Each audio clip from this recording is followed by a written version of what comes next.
Yeah, so you can see, yeah. But ETH can still also, we just have to check because, there was such a high demand, so we had a super high wait list and we didn't let students in.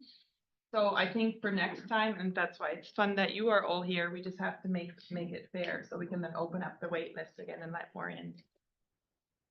Okay. Good.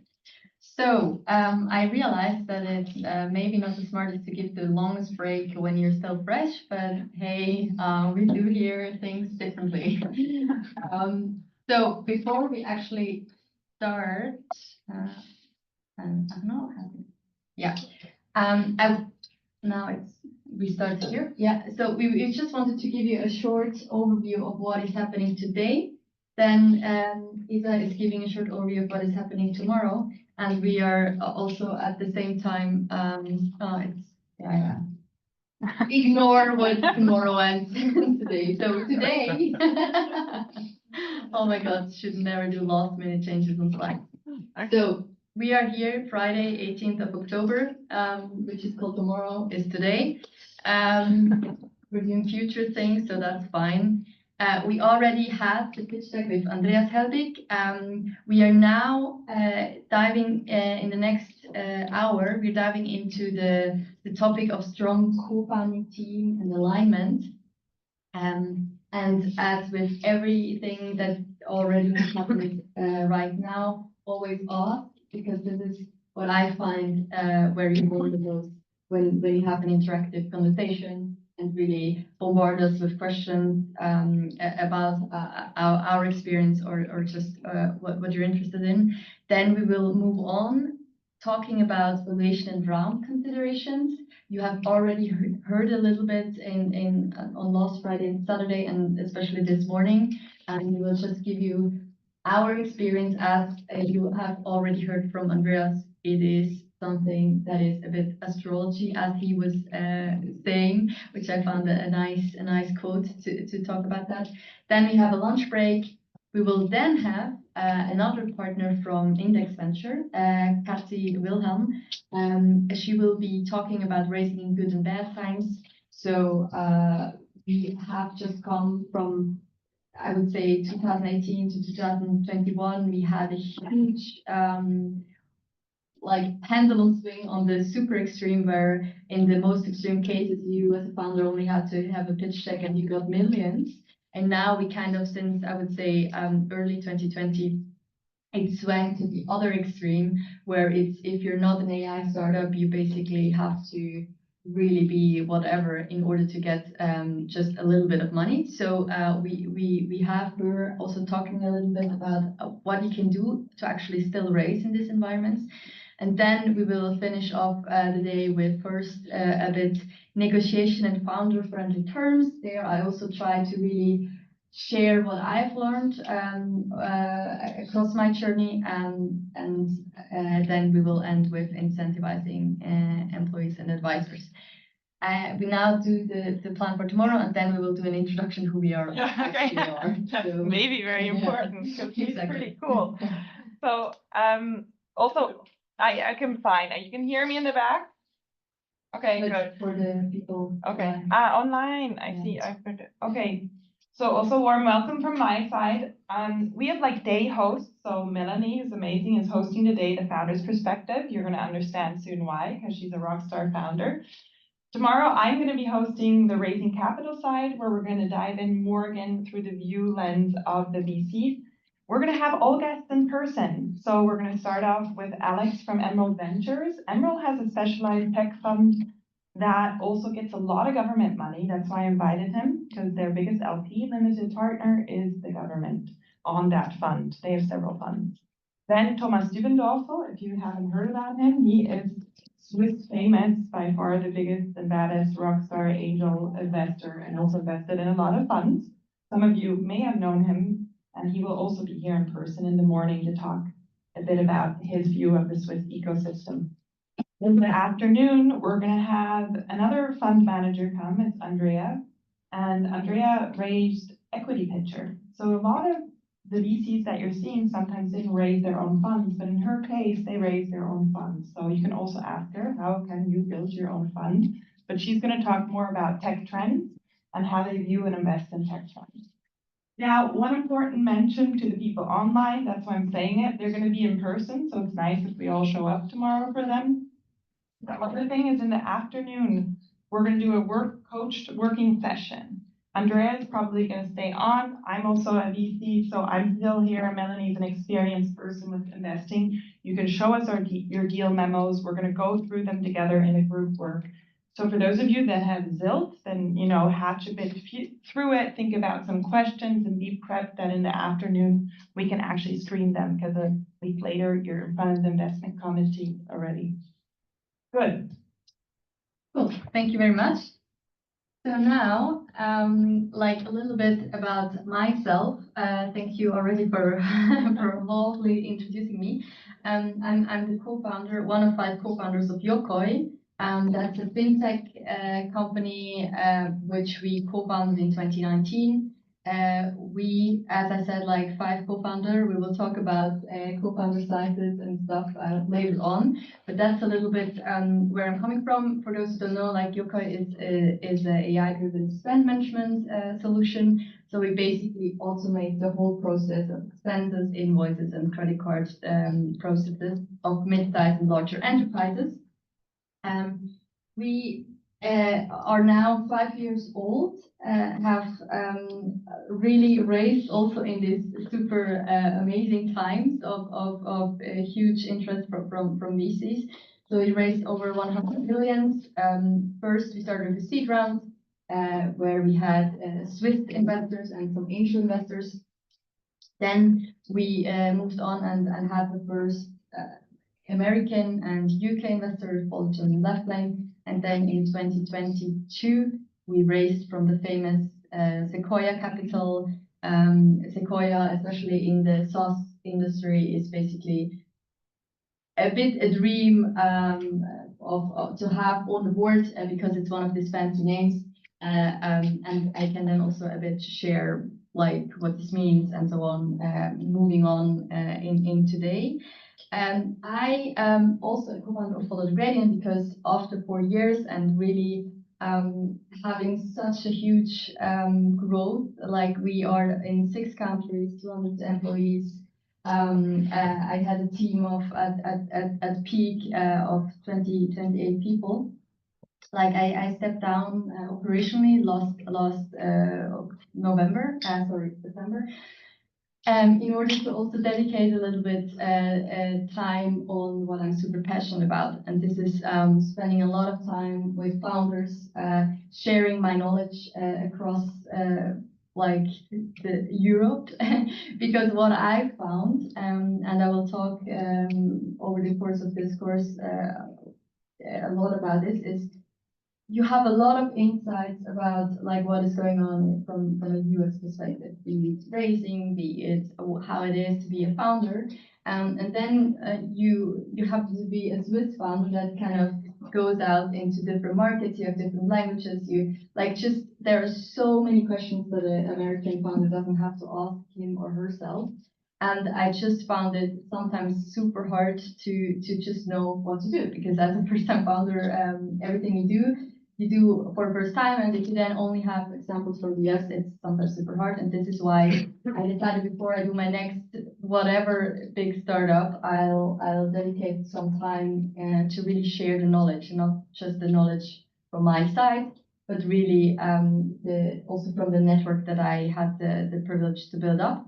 And this is why I co-founded Follow the Gradient. It's basically a startup knowledge platform. We have a weekly newsletter and a weekly podcast where we always like tackle one specific question. So you will see even in my slides. So for example, this week came one out with a startup lawyer. So where we really talked about like what are the things you really need to have in place even as a pre-seed startup, on which things you can do later on. But we also have, for example, like sessions about how do I get the media attention from the most important tech journalists in Europe if you're a nobody. Because it's super easy to get media attention if you're the Skype co-founder, for example. But it's quite hard if you're no name to actually get your word out. And there are a few things that you can do yourself. Yes, and with this, I'm also an entrepreneur in residence, and basically doing what I'm currently doing is sharing like my knowledge through lecturing, and also having the privilege to spend time with the many amazing PhDs and researchers here. Yeah.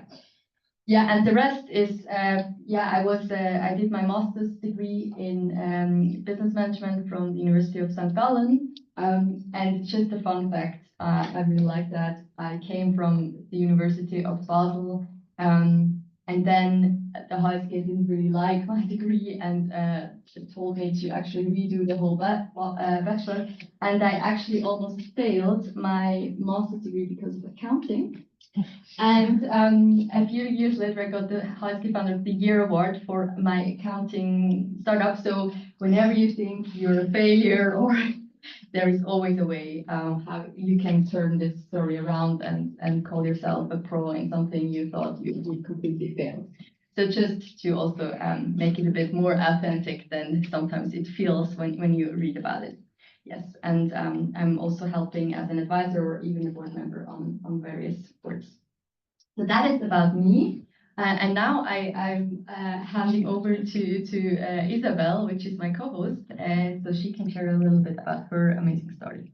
Yeah, as we had it the week before, we're again gonna do like a duo. So she's my dream team. So from my side, also warm welcome. I'm Isabel. Today, I also do like early stage investing in startups.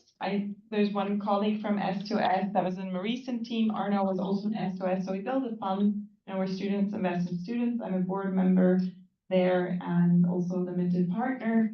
And what have I been doing the past years? So I built a business that became profitable in 3D modeling and was then able to reinvest the profits. So you can also ask me about the founder's perspective. It was a very different thing. Like, she's building the freaking McDonald's of the world. I had the freaking Bude. I had something small, stable, that was profitable and self-owned. So I had a different founder journey, so to speak, than maybe now Melanie had. Today, what are we doing? So I'm also conducting research where we look at how we can use AI for VC. So thanks, Arno, for the question to Atomico. And I studied business innovation, so super excited to see my colleagues here in the room because I was the first year that it was called business innovation. And there was just the 20-year anniversary, and I was just back at HSG for that, and have learned much more about technology. And today, I'm also at ETH AI Center. I'm not an entrepreneur in residence, but because I'm here a bit more, I say, on the side for building international relationships, because we have a lot of like international VCs visiting us. And also the entrepreneurship team has now been built up, such as the program that we have at Great Entrepreneurs in Residence, like Melanie. And I'll be the lead host for tomorrow. And today I'm just opening doors, bringing coffees, making sure you ask a lot of questions, and supporting Melanie. Thank you. Cool. So we are now going into the wonderful topic of strong co-founding teams and alignment. And make yourself ready. I'll soon show a Mentimeter. But here I just picked a nice illustration that CV Insights published or conducted in 2018. And it's basically the top reasons why startups fail. And you can see, like, from 100 startups, it's some of the obvious cases, like running out of cash, failed to raise new capital, no market need. What we often see is like this: people are super excited about the product and put all their love in it, and kind of forget that there also needs to be a market out there that is willing to not just say, hey, this is a great product, but also willing to pay. Competition is a thing, regulatory challenges, and so on. But what you can also see as the top one of the top reasons is this harmony among team and investors. But I really want to focus in the next hour about the team. And before I share a little bit about like this topic myself, I'd really like you to go to Menti and just share whatever you feel makes a good co-founder, just to get a little bit yeah, the understanding of what you feel. I'm very curious to hear. And, while you're starting to think about this, the team, as you heard also from Atomico, so that it's going to be very important for us to judge your case, because we don't have a lot of financials to go by at this point, right? So we have, and you could hear how he said there's a price premium that you can take if there's good teams, but he only mentioned the CV, what else are you looking for?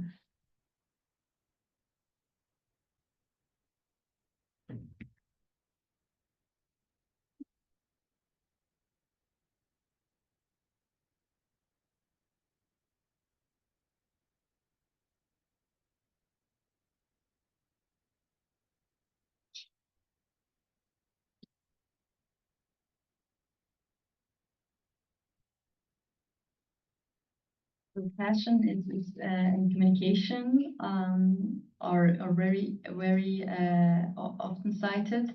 Complementary skills, yeah. Shared values, emotional intelligence. It's very interesting. There is no degree that is mentioned. Maybe we don't need it. Yeah, I think. I mean, a funny anecdote, which Swiss startup did not have founders with degrees? You probably use it regularly. I'm just hinting, I'm wondering if they actually know. There's a few non-degree very successful entrepreneurs also in this search. Any ideas? You got it out? Without a university degree. Yeah. Or yeah, without a university degree. Ideas? There's no right or wrong. Okay, I'm gonna hint more. I'm sure you use it quite regularly. Some of you are actually purchasing stuff on it very regularly. Twint could be. No, actually, that was a corporate startup that came from, that was not actually a normally co-founded startup. That was a corporate startup. There was one other idea back there. Yeah, also Twint. Twint. No, it's Galaxos and Digitech. All three founders did this during their gymnasium, so during their high school, and then they founded after high school. There's the third founder that you see more. I think he has a university degree, or he dropped out during university. Yeah. So degree. So very insightful. We will talk about this in the next few minutes. I find it very. This is why I said there is no degree.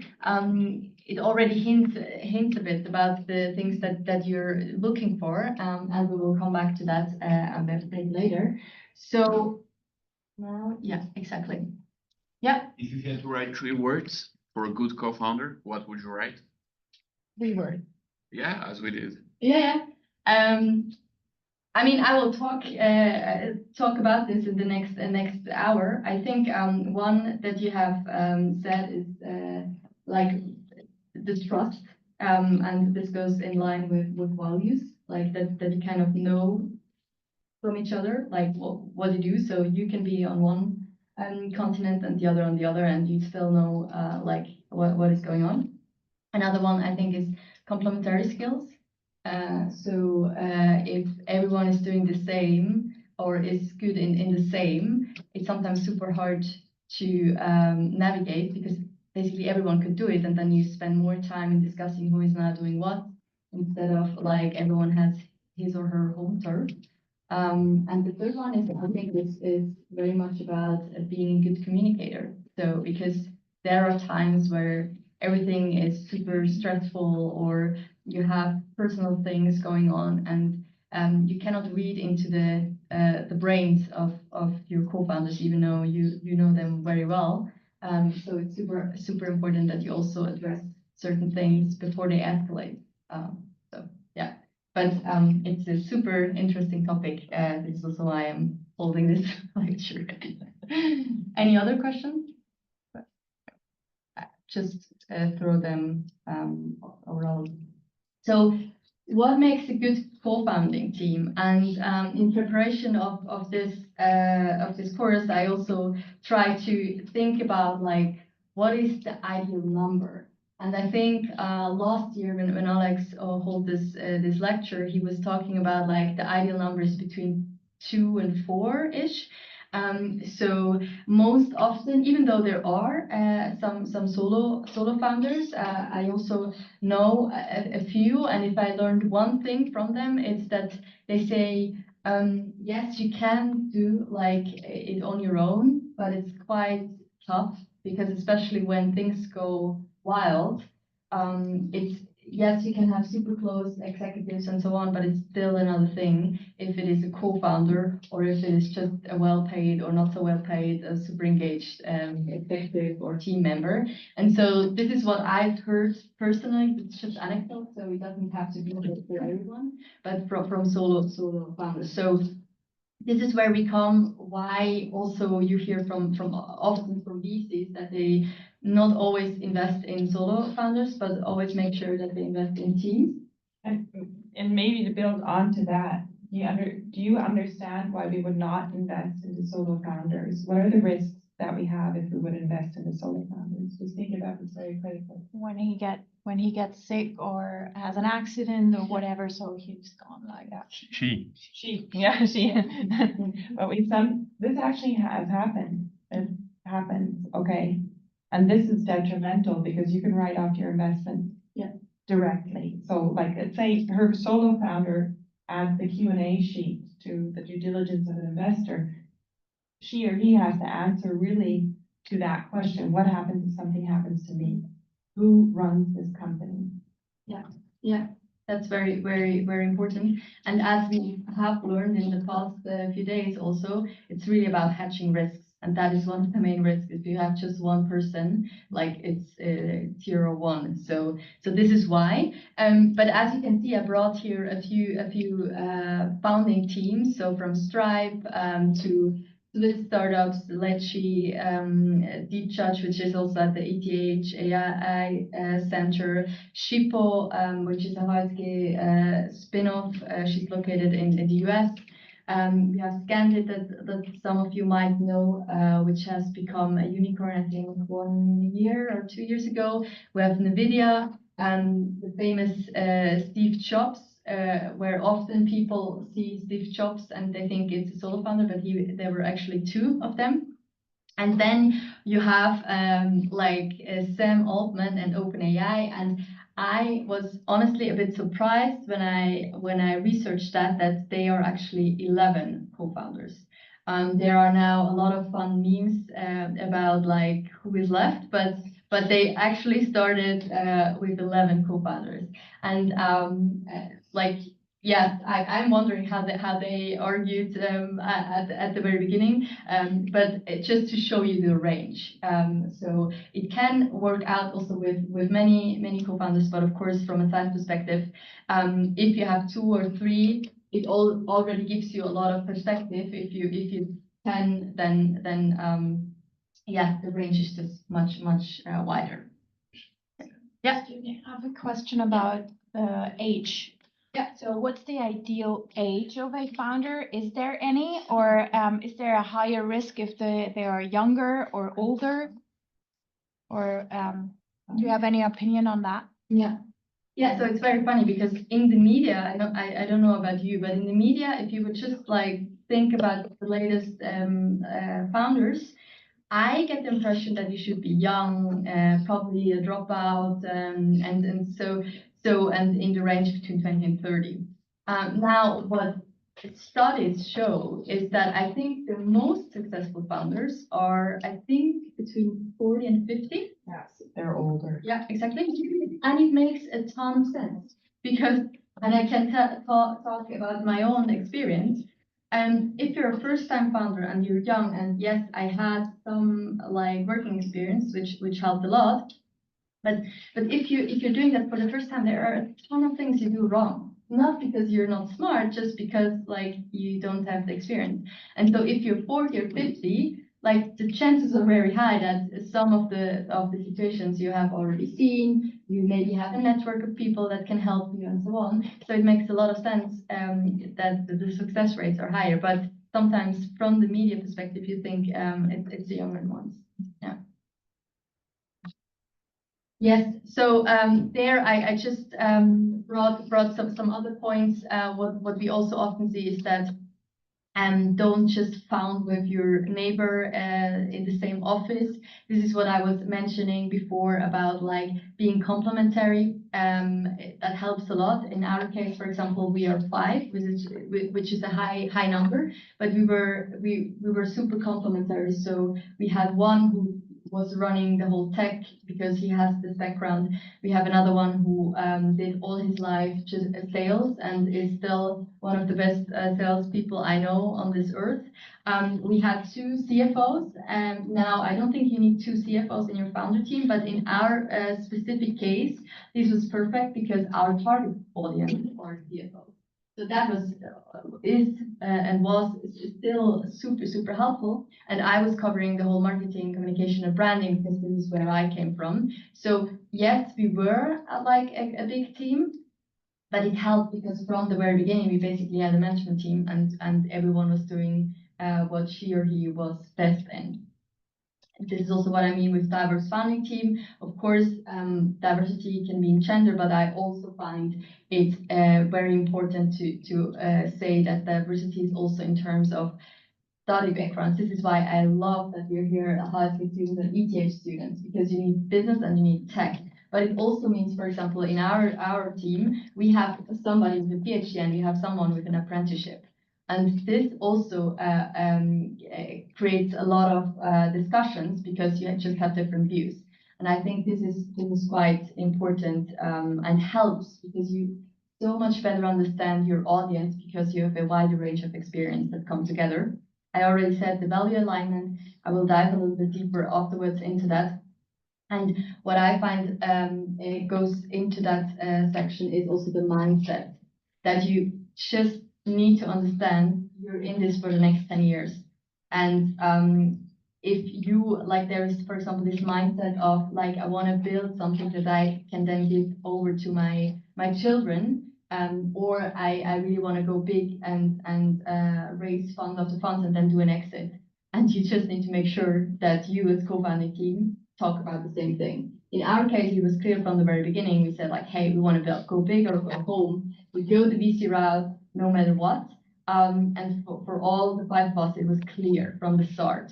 But sometimes I see founders who just like don't talk about the same things, and that makes it super difficult in times of when you need to raise money because the one that just wants to bootstrap or maybe have some angels, and the other things like why don't we have Atomico on the cap table?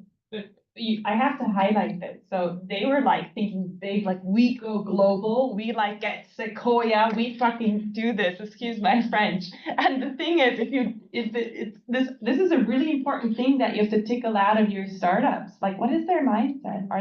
And unfortunately in Switzerland, we breed this like small mindset in the people and this in humbleness, which is good, but they're competing in a global market. You know, can they bring this thing home that they're showing us? Are their financials ambitious?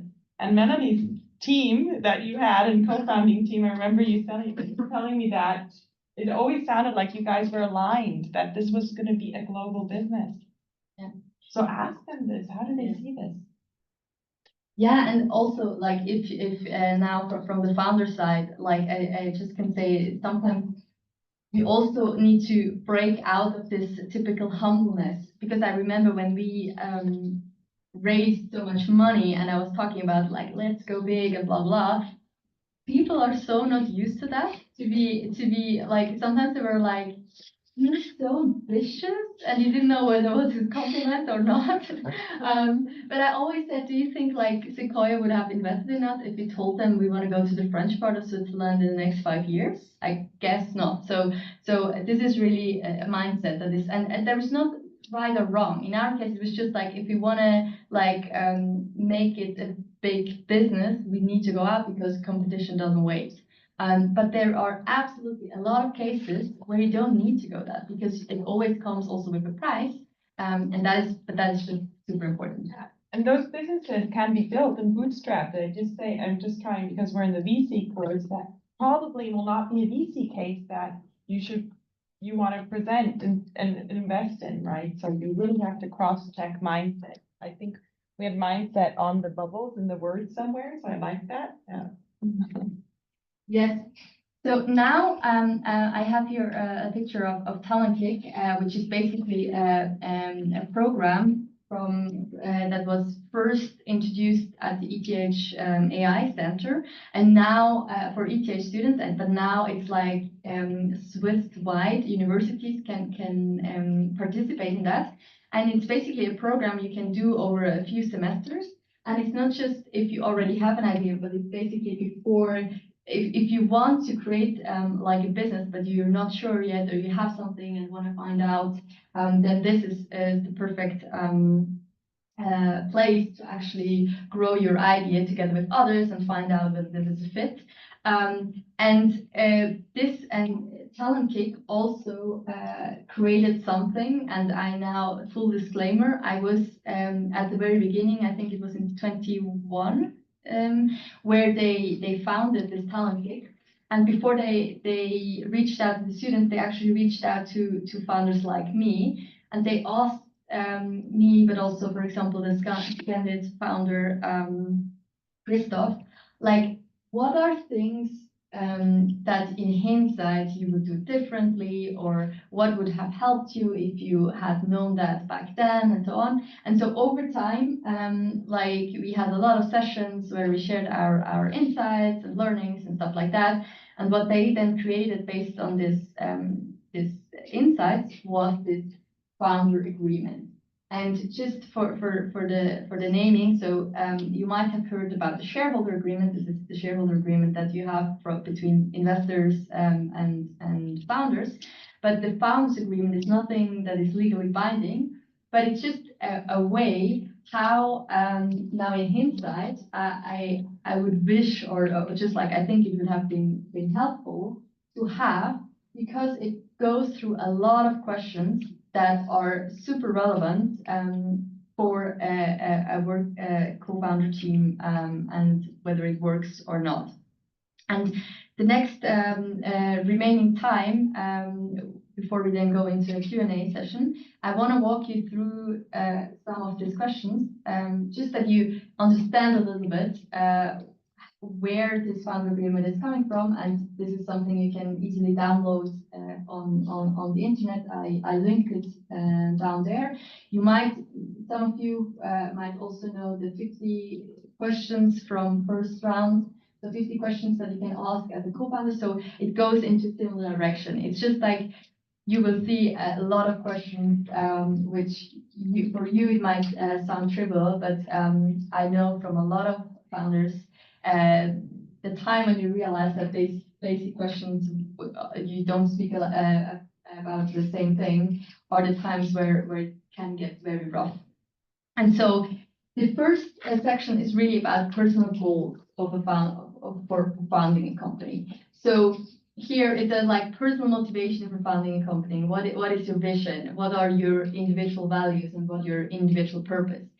It sounds so basic, but I mean, there are people out there who really want to, like, they have researched for 10 years and they are so excited about their research and they will want to really make sure that the whole world knows about it.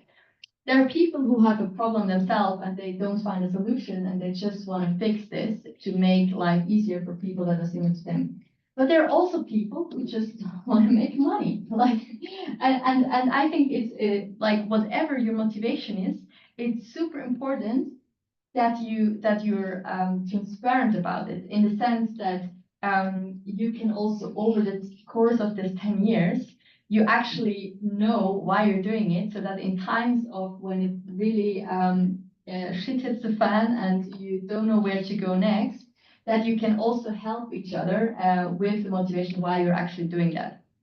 And so talking about why you're actually doing it, and also if you talk about this and there is one person who just wants to get rich and the other person wants to build something that the third generation after her will inherit, maybe it's not a good match. And so you better find another co-founder to find in order to actually reach your goal.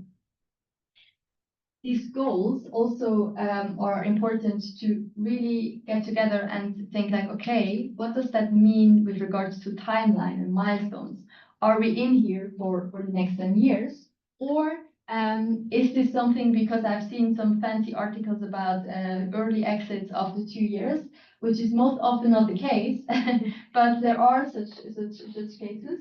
If this is your vision, so you know like the next 2 years, yes, and then you're out, you need to address it from the beginning because it has a lot of implications and you better know that before than after 2 years. And really, as I already mentioned, what does that mean in regard to how we want to grow? And now I'd like you to do another Mentimeter. For those of you who want to start a company, or just if you can think about what could be good reasons, please share with me like what would you want to start a company, or why would you want to start a company?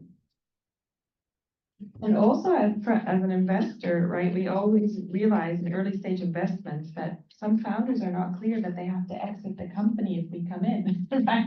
It sounds like this most basic question that Melanie had right there. Do you want to exit or do you want to build and hold, right? So ask, in most of the cases that you have, this is already clarified, but in very, very early stage angel investing, we have to clarify this because the founders sometimes themselves are not clear what it means to build a company for exit.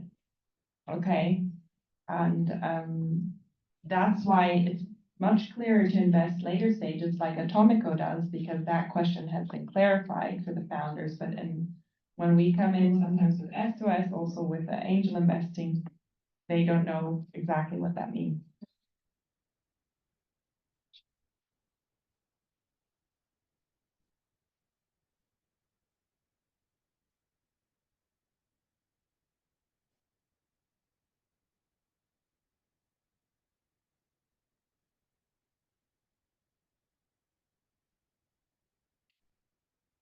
Yeah, as I'm a startup, I didn't pay the yearly license, and now I have 2 accounts, but we went out of this account, and so I need to improvise it.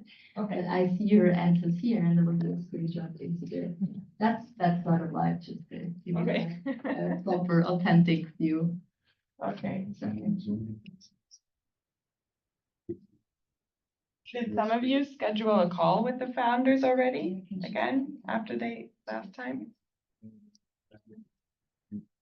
So the people, right, that you met from the last time, they would be able to be accessible for you again, right? To give you some more input. So these 2 days, because you're going to collect more input, right? Maybe you're like, oh, I didn't quite think about that. I can't find that information online. So this could be also helpful.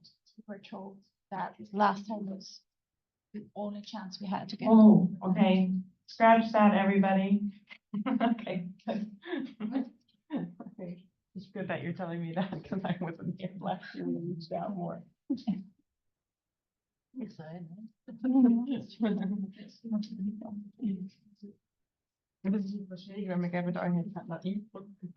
Ja. Oh, man, das war echt eine Folge. now you can see. Hallo, may I ask you something? Why are they only? Then they're not allowed to ask the founders. They only were allowed to ask them. With them as much, but it's only one guaranteed contact. Ah, okay, clarified it. Okay, we clarified it. There's only one guaranteed contact point, and that was the one when you met them last time. We cannot guarantee that you're gonna get the answers on time. That is the point, but you're allowed, obviously, to reach out. So my 50 cents of advice is you digest the next 2 days, maybe get back to them with a few more questions. If they don't answer, right, this is maybe part of the process, right? Actually, as VCs, we deal with this as well. So, just to clarify that. Good. So now we have a few responses. Some said about like positive impact, but also money signs can be shown, make a difference. make my mom proud, maybe goal. Like that. Take a picture for your mom and send Yeah, it. please. I want my time to be useful to society and create something that improves people's life for good. I would also be motivated to make my own schedule and work on a product which I find useful. Autonomy, this goes into that, work on something that is yours rather than some other people's.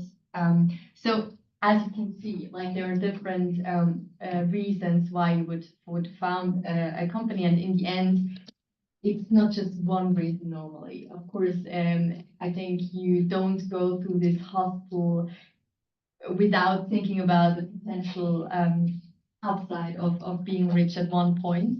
But if this is the main reason to do it, and you just want to get rich quick, and I am sorry to break that to you, but the most often your job in being a founder is tackling the next problem, and once this problem is solved, you give it to someone else, and then you get the next problem. So if you don't like solving problems, and especially problems that are not easily solved or things that others didn't solve yet, this is why you actually trade a business, then you might think about doing something else, because that is your daily business. And all these fancy titles and all these fancy events, this is normally just like nice to have, or even sometimes stressful, because you're battling the fires during the day, and then you go to an event and it's just like, I would rather answer these 1,500 emails and fix the bug that I just realized because the whole website is down. And so that is just from my founder part speaking.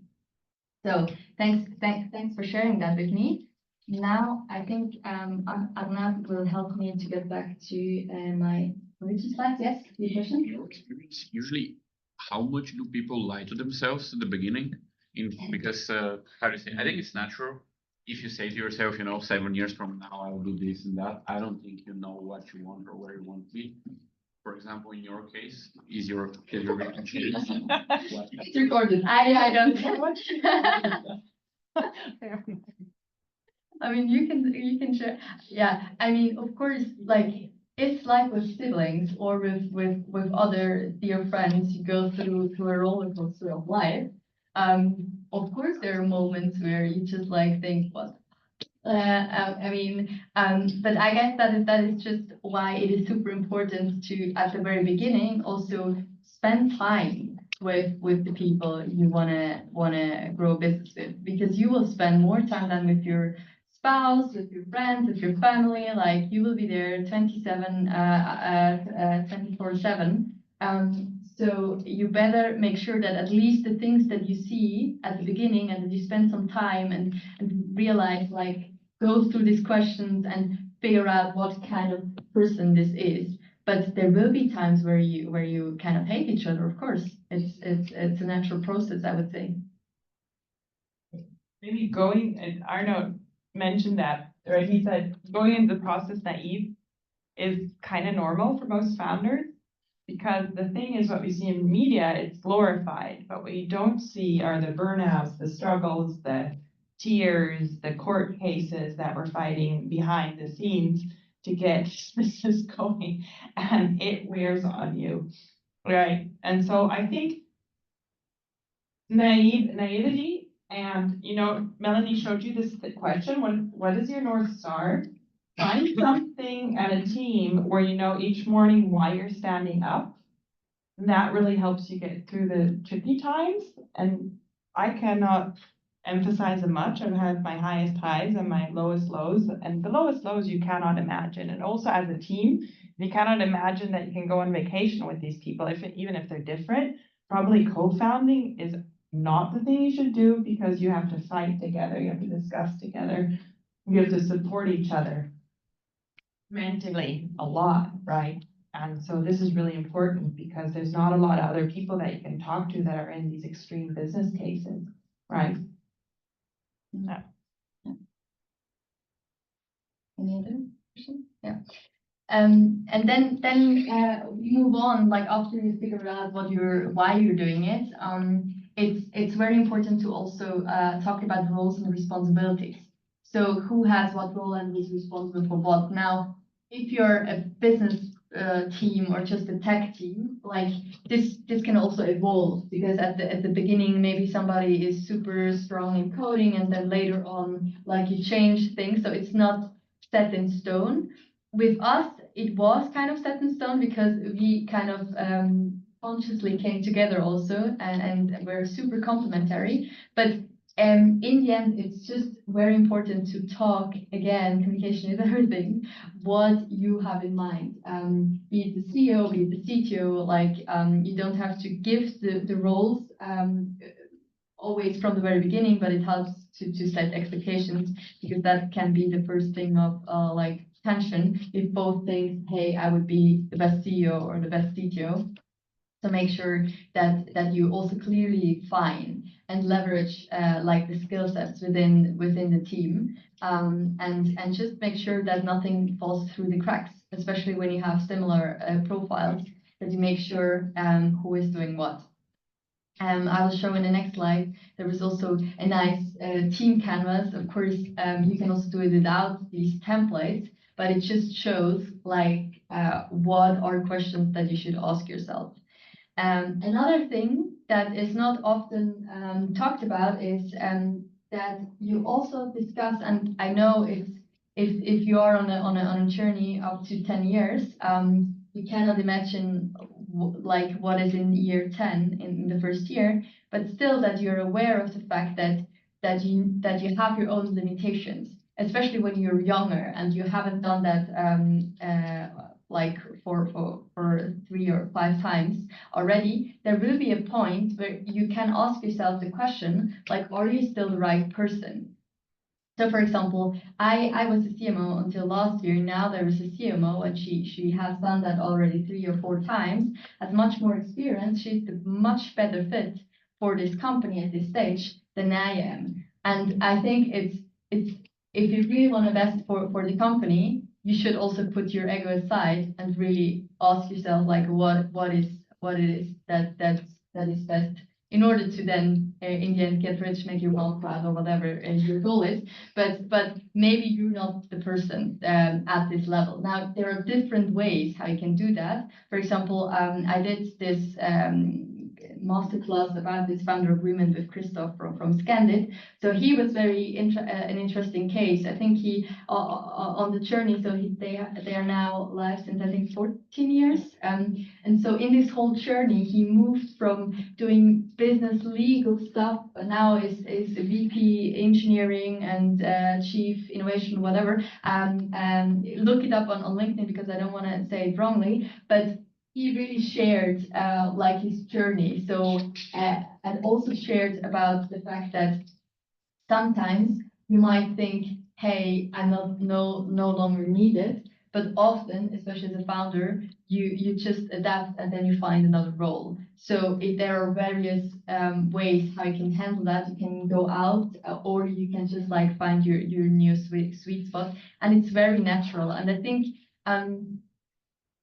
that is something that I think is not always obvious, because you see like the Mark Zuckerbergs and you think like, yeah, but he was the CEO from the very beginning. There are very, very rare cases of people that are really good in all the journeys that are ahead of you, because it's a completely different story if you do everything on your own, have then a team, lead a team, and then at some point you even have massive teams where you're no longer operationally involved, but really are more the strategic person who sees the bigger picture, and it's more about, let's say, about making your case, also have more politics involved, and so many other topics. And there are very few people who actually are the good fit for the whole journey. So it's very natural, and it has nothing to do of you not being good, but you're maybe just a better fit for a certain stage. Did you want to say anything? Okay. Exactly. Other things that are go into that section is also like talk about how are decisions made. Like, is it something that you always need to like all the co-founders need to say yes to it? Or are there certain areas where you just say, hey, it's the CEO or it's the CTO or it's the CMO who has the last word in this specific topics? Because we are talking here about like a fast game in most of the cases when you're VC backed. And if you then have to wait until this person can, like, it just is a bottleneck. So make sure that you kind of know who, in which cases everyone is involved, and in which cases you just go and run. And then, of course, also you will hear that also in the shareholders agreement, there are certain clauses that you should have in order not to be left alone after 1 year. When, for example, you have co-founded team of 3 and one is leaving after 1 year, you better have clauses in your agreement that says how to that, because you will learn later on, if you have a co-founder leaving and she or he takes then 30% out of the company, it will be very, very hard to find investors that still invest in it if you just have this dead money with somebody who was only there for 1 year. Normally you have at least a vesting period of 4 years. You know, we will check this, so if we will take the shareholders agreements and read through it. I have seen founders at the stage that you're screening not have shareholder agreements. I don't know how that happens, but it happens. So, you know, there's like sanity checks that you're gonna make, because this is detrimental. I have seen 2 ETH startups, CTO just says, fuck you, excuse me, I shouldn't trust anymore, left. Right, left with 50% of the share. The other founder wanted to continue, but was blocked because they couldn't get the shares back. Do we want to invest in this case? Probably not. But as VCs, you also guide the founders to this point that you tell them, hey guys, amazing startup, let's get this clarified. Or even there's another extreme case that we have in Switzerland. It's also a unicorn and he's a solo founder. Do you know Frontify, sitting in St. Gallen? Solo founder. Used to have his office when I was in St. Gallen, back in St. Gallen. And he took his first investor on with 20K and gave him like 50%. And he was 50K and gave him 50%. But it was like this very weird cap table that we were dealing with at the beginning that he also had to clean up. So mistakes happen with early stage startups. And as early stage investors, you support them to clarify these things. So even if you think the co-founders are very motivated to stay, Melanie, in her case, left on good terms. There's also bad terms where you have to put people out. So you have to make sure when you're reading these contracts what you're reading. And I didn't pay much attention like Melanie with accounting. Didn't like my legal stuff, and I'm reading like contracts every week. So I just have like a little checklist on the side, and I will just check, you know, what is important to me as an investor that is in there. Okay, and don't just hand it over to the lawyers, because in the end, it's your fund's money, and you're responsible for that. But in the bigger funds, they have people that will look at it, and smaller funds, you do it all. And we will talk a little bit more later on also about a few of the names that we just shared about good leaver and bad leaver and so on, so that you get used to it. Another thing that often gets forget is like the IP.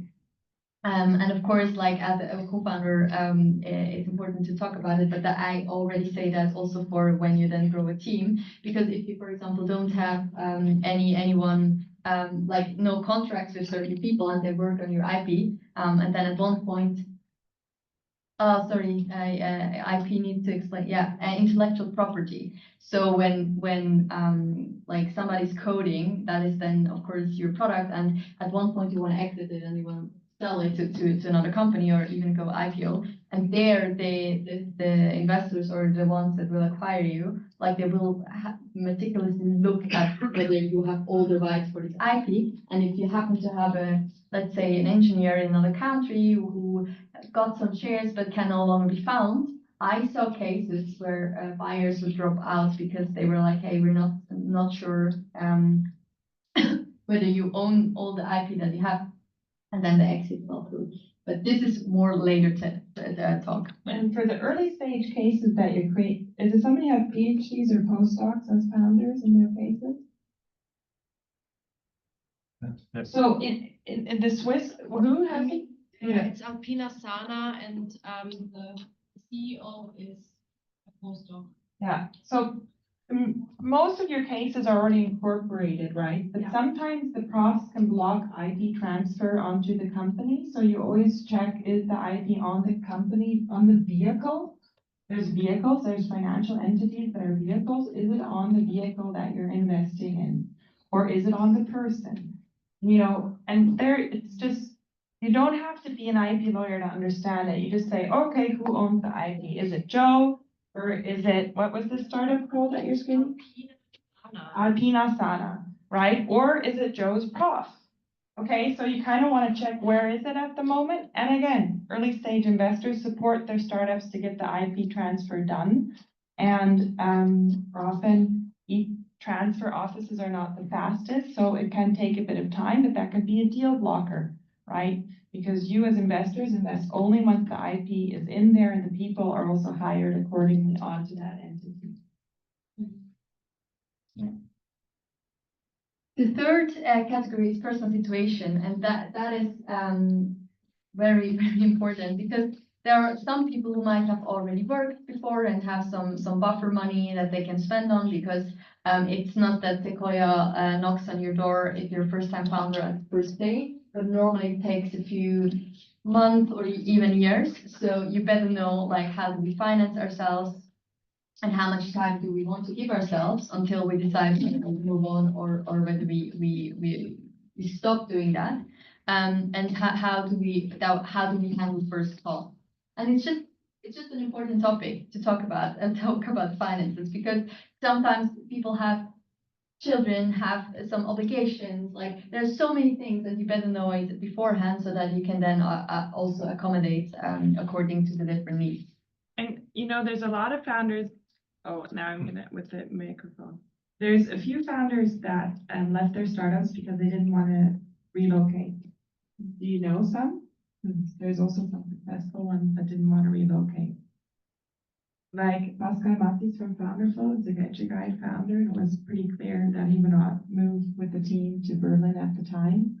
Right? There's several reasons why this happened, but it happened amiable. So this is again a good lever. So, and it's a good lever, like Melanie left in the contract. So these things happen.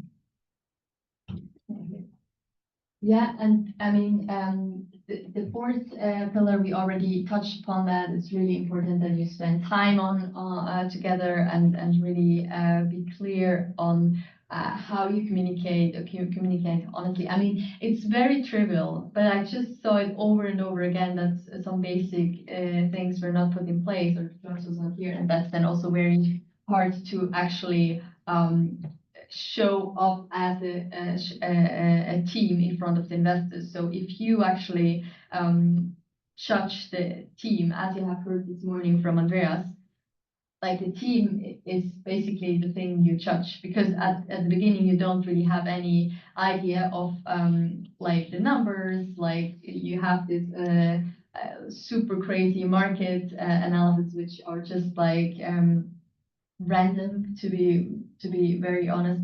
And so all you have is basically the team. And if you probe the team also there, it's very important also for an investor to actually realize, hey, it is really a team that holds together in times of crisis, because if there's one thing you can be sure, there will be crisis. And then lastly, is also the question about equity. And this is normally something that I've also heard a lot of investors saying, is that if possible, the equity should be shared like evenly. Of course, it's different if there is a researcher who has already worked 10 years on this, then you might differ a bit. But in general, as you've heard, it normally takes 10, 15 years until you actually exit. I come to you. And if somebody has, let's say, 60% and the other has 10%, and you still need to work 10 years, there will be a moment in time where you just don't feel treated evenly. And so this is why I know from investors like that they normally really encourage people to know that. And just also to give some perspective, there are different needs at different times. So it can be that, for example, the tech person puts a lot of effort at the very beginning, but later on it's more about like sales and marketing and going out and making sure that the world knows about it. There are so many cases of competitors where you have a fantastic product and amazing technology, but nobody knows about it. And then you hear about like companies on like especially from the States who basically, if you would look at the technology, have nothing compared to the one, but they're so great in marketing. Now, who gets investment? Most often the one without the great product, but because they have the investment, they then buy the great technology, and that's a common theme. So that is just to say, you need both. You need technology and you need business, and this is why if you think like, oh, technology, for example, should get the most of the equity, not really, because you need all of the capabilities of the people at different stages across the journey. But now you have a question. Please stand up. So my question is, you said that there are sometimes like different in education level, like you have someone that did an apprenticeship and someone has a PhD. How do you handle it? Because maybe some values are harder to substitute and some are easier. So, I mean, yes, you can do it like 4 people, everyone gets 25%, fine, but in the end, maybe one topic is the core topic, and another one is that important. So in the team, how do you handle that kind of stuff? Are you now talking about values or about equity? Like, talking also about teams. Yeah. And I can guess like if there's someone with PhD and he has the core component of the idea or whatever you can call it, and someone is like doing the sales and stuff like this with apprenticeship or bachelor, so I don't mind, but for sure there's gonna be tension, like more team-wise positions. How do you handle that? But why do you think now in this specific case, why do you think that I understand from your question that you think that tech should get the major share and the sales? No, I'm not supporting this. Okay. I'm just asking because for sure, Yeah. I mean, for sure, even if we have group works, Yeah. if someone is doing the stuff and it's rated that or she, her, I don't know. Yeah. Then you have more respect, and you, as a person who is doing it, you get some more power in the team and things like that. But I mean, you have all to contribute on it, and for sure there are going to be some tensions. And my problem always is like how to handle that stuff. I mean, again, they're like the equity things and stuff like that you can do on a paper. That's fine, but everything else is like very hard to deal. Exactly. And this is exactly the point why we have this in this course, because there is no true answer, because as we know what is happening right now, our life, this is our life. You have certain values, you have certain understandings, you were raised in a certain way, like there are so many things, and like there is not like a one-fits-all solution. Like I cannot give you like this is a framework and you just go that. What I can tell you is like that such a like structured questionnaire can help to just voice what you think is right. And there, of course, then it depends. You're also honest, because if you just say yeah, it's all fine, and then but inside you think like I should get more. I can give you an example. One of my very first ventures years ago, like we actually were so focused on our product that we didn't have anything like that in place.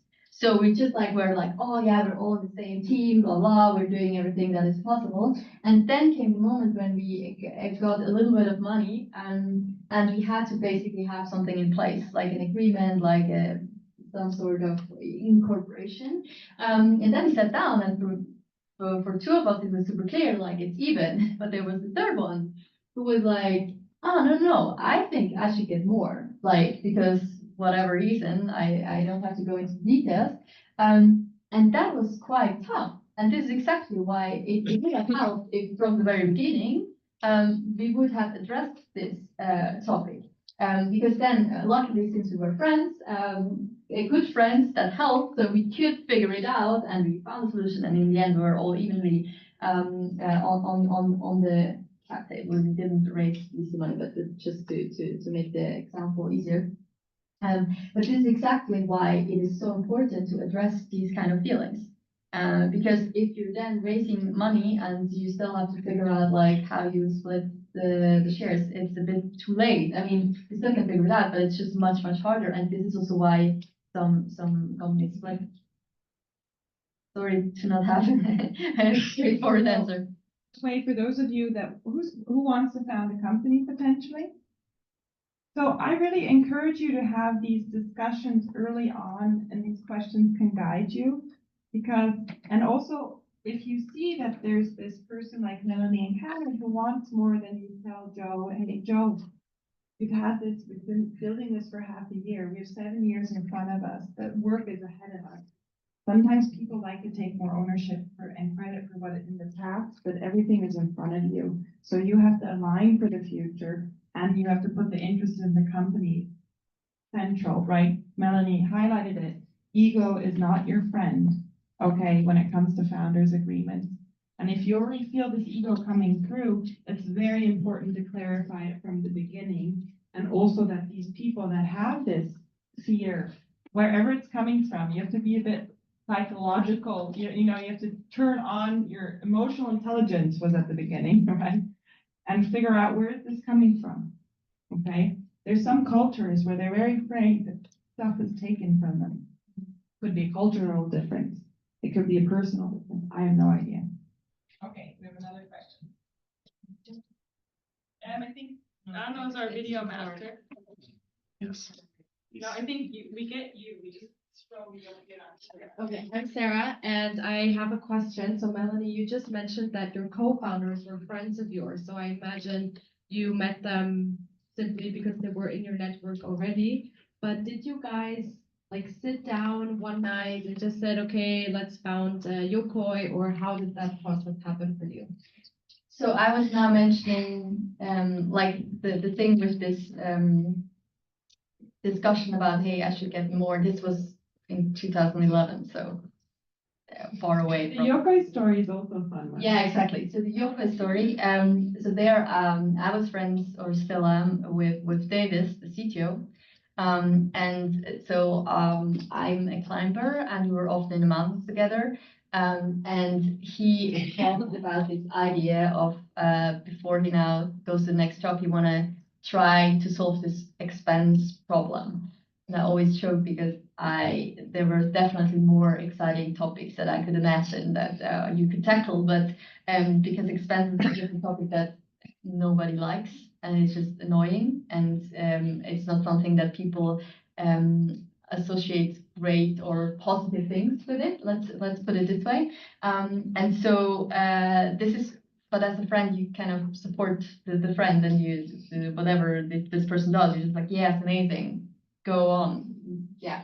And then at one point he asked me how I would then tackle it from a positioning or branding standpoint. And that was the moment where he had me, because I felt like, hey, it's such a dry topic, but from a communication and branding perspective, if you can turn this dry topic into something that on the one hand customers love and are super proud to be Yokolini, or however you want to call it, and on the other hand, if you have like employees that love to go there and work for their company and drop Facebook and Google and all their big paychecks and go there, that was my goal, that I wanted to achieve, and that I also achieved, because I remember vividly where at the beginning nobody wanted to ask me, and they were laughing at me. We're like, what, expenses? I mean, we even were called expense robot. I mean, who wants to work for expense robot? But then later on, people also now, when I sometimes speak in front of students like here, like it's like, oh, I want to really work for as a working student. So basically, we made that. So that was my story, how I got into it. So with Davis, but Davis knew Philip, so the CEO, because they worked together in a consulting company, and Philip knew Lars and Thomas, and the three of them worked in a startup. So this is how we got together. Yeah, I know. Yeah. So you said you were friends with the CTO before then. Like you were really close friends. Like my question is, do you think it's a good idea to try to co-found a startup with a close friend?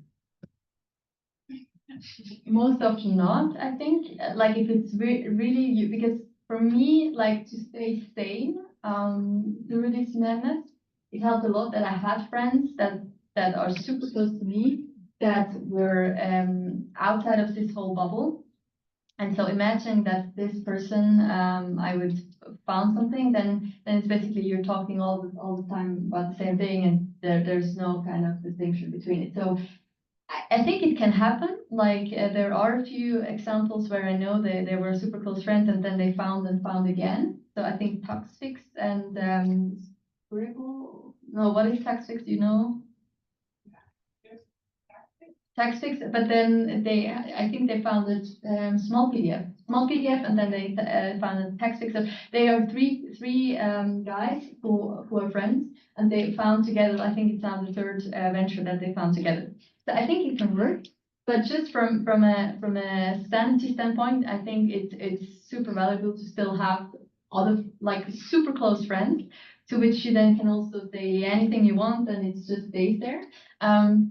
To get back to your question, I mean, he was a friend, but not somebody I would see every week. So it was, yeah. So this was Maybe, I mean, this is just experience, and you have to check it out for yourself. And it's always easier to build friendships through work, but if you start with friends, you also have to be very clear. Does the business come before the friendship, or does the friendship come before the business? That would be just a question I would ask your friend. Because the thing is, I don't know, Melanie, have you lost friendships? So my partner has the bad habit to hire his friends, and I think he's stopped by now with his business, because sometimes when stuff doesn't work out in business, you have to let the person go, and then bad blood comes in. So like just manage it clearly and openly with each other if this is the case, and if it's very close friends and you do not want to lose the friendship, if something comes up, one then has to clarify it. Yeah, I mean, I remember, but this was not really a startup, but it was a project with close friends which felt like a startup. But back then I was 20 or 21, and I made the mistake that I actually teamed up with some very close friends, and it took a while until we got friends again, because like there was just like me and another one working on it, and the others one were just like chilling out, and that can really impact the friendship. So it took a while. So from this experience, I would probably never never say never, but found something with my closest friend. Yeah, it's more of an exception than. Yeah. So we are closing this topic. So if you have any more questions, raise your hand now. It could be questions on what you could ask these founders, but it also could be for your personal co-founding situation. Any questions?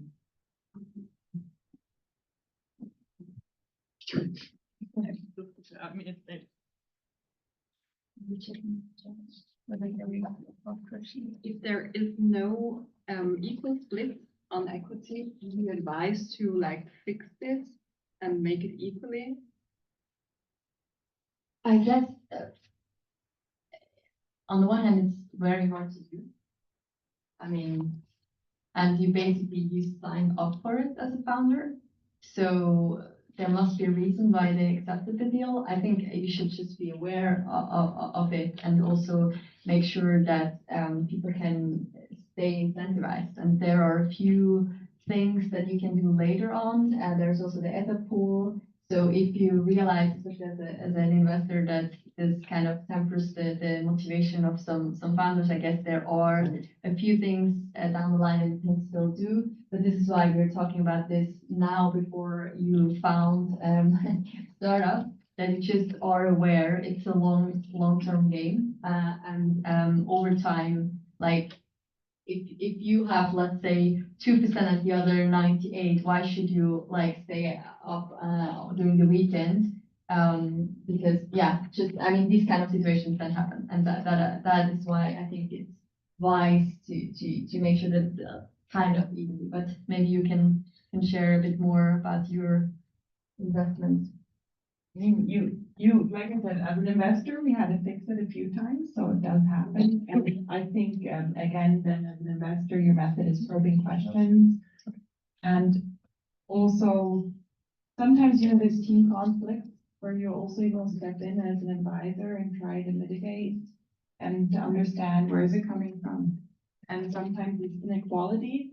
From somebody putting in a lot of work, having very low stake can be very demotivating for a person. There's some people that are not motivated by equity. We're going to talk about incentives. So you kind of have to get a feeling for the team and what motivates them. But we would not invest in, like, let's say there's a person that holds 80 and has somebody that holds 20. So these are cap tables that are not investable, right? If it's a 49, 51, that's nice. If it's a 33, 33, 33, that's nice. So we do like equal split. Yeah.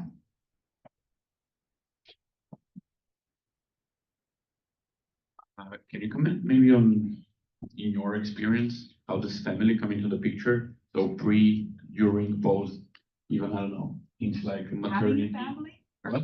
Having a family? Having a family, indeed, having a family. Or destroying one, I don't know. Second shift? Yeah, yeah. So we raised 8 million, and 2 months later, I gave birth to my child. So you can have a family and raise missing money. Is it for everyone? I don't know. But it should be possible. I'm convinced. But there again, it's so important to have a discussion culture where you can talk about that. It is on a personal level crucial which partner you have. So I guess that's 50% of whether it works or not, or what your partner is thinking about, especially as a woman, like what you do. It's quite interesting, like how the perspective sometimes don't split is, because my partner is also a VC-backed founder, and it was quite different, like how it was perceived. But this would be another lecture. Like, I mean, to your question, it is intense to have both. I always said I had a human baby and a not human baby, and so they kind of help each other as well, because you always know, like, when things go crazy, you have like another area where you know, hey, there's somebody waiting there, and you cannot just, like, for example, stay until 8 o'clock or 10 o'clock or 12 o'clock in the office, because daycare closes at 6:30 and they are not happy if you're the last one. So yes, but I could move on this question with lots of stories. But if your question was, is it possible? Yes, it is. You just need to have a really great partner, and you need to have a really great setup so that it is manageable. Because startups are not predictable, and babies are also not predictable. So you better be flexible. It's interesting, I just thought about it. Melanie and I have also had both double entrepreneur relationships, and hard. In our case, we're patchwork, so if you ask the older kids that can talk about the experience, they will definitely say that sometimes your parents say we were absent-minded. So we would come home and not have the bandwidth to engage with them. I think that is something, that's maybe the hard reality, right? Sometimes that you're gonna have. And yeah, so when you're, that's just what I've heard. So I'm just talking about the downside that I've visually heard from children in our case, and understanding what had happened.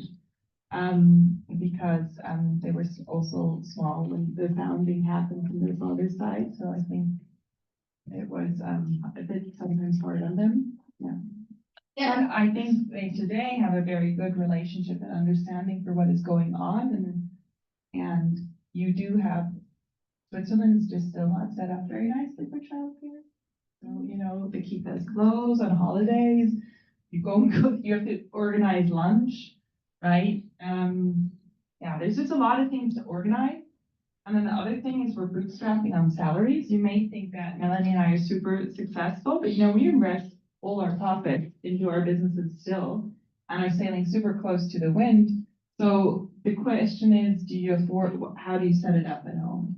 Right? Is it childcare services? Is it a nanny? Quito is normally the way to go, but then you have to live in the city. If you go and move out to the boonies, it's really hard, also in Switzerland. So, just exchange. By the way, there's other founders that think differently about it. Like one of the Scandit founders, not the one she mentioned, will work through Christmas.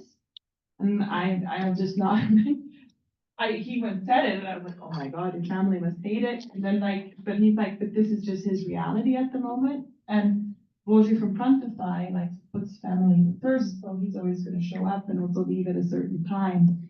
And you as a founder have to define on how far it will go and how you're going to actually manage your energy together with your family. And just be open about it. Yeah. So yes, it works, okay? But you're in a lot of extreme situations. But happy to talk about it in the break. So we will now, the question is whether we do a 5-minute break or whether we do the right away so that we can have a break in 45 minutes. How do you feel? Buy a break or Who not? wants a break now? Raise hand. Okay, we do 5 minutes and then be back at 52.